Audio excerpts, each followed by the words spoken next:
Yildan yilga o'ziga xos tabiati, purviqor tog'lari bilan sayyohlar e'tiborini o'ziga jalb qilib kelayotgan Qashqadaryo viloyatida turizm qishloqlari soni tobora ortib bormoqda. Muxbirimiz Shavkat Aminov manzildan xabar qiladi. Ta'kidlash kerakki, Qashqadaryo viloyati turizm salohiyati va imkoniyatlari yildan yilga o'sib borayotgan voha sifatida tobora ko'zga tashlanmoqda va bu boradagi ishlar yangi ko'rinishda davom etmoqda. Taxtaqoracha dovoni orqali viloyatga kirib kelayotgan har qanday kishi borki, bir to'xtab undagi go'zallikdan bahra olgisi keladi. Joiz bo'lsa, ilk go'zallik taassurotlari shu yerdan boshlanadi. Pastga inib kelinarkan birinchi uchraydigan qishloq Qaynar qishlog'i.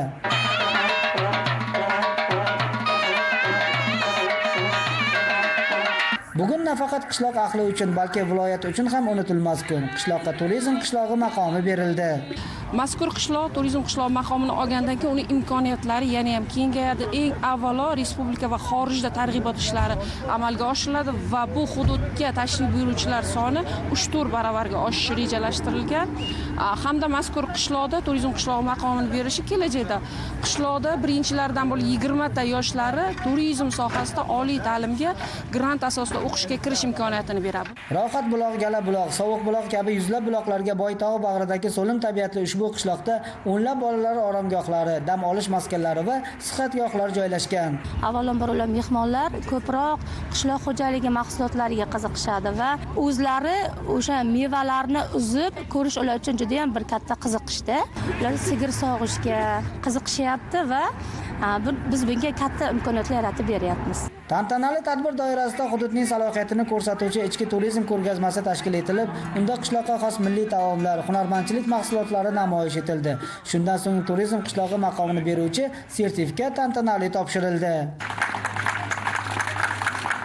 Viloyatimiz bo'yicha rejada biz 3 ta turizm qishlog'ini ochib rejalashtirganmiz, lekin imkoniyatlarimiz kengligini hisobga olgan holda biz rejani 4 taga qo'ydik. Aynan bugun tog'li hududlarda uy mehmonxonalarini, o'sha kempinglarni, o'toqlarni tashkil etilishi bu olis qishloq hududi aholisining doimiy ish manbaiga hamda ularning daromad topish imkoniyatlariga xizmat qilib beradi.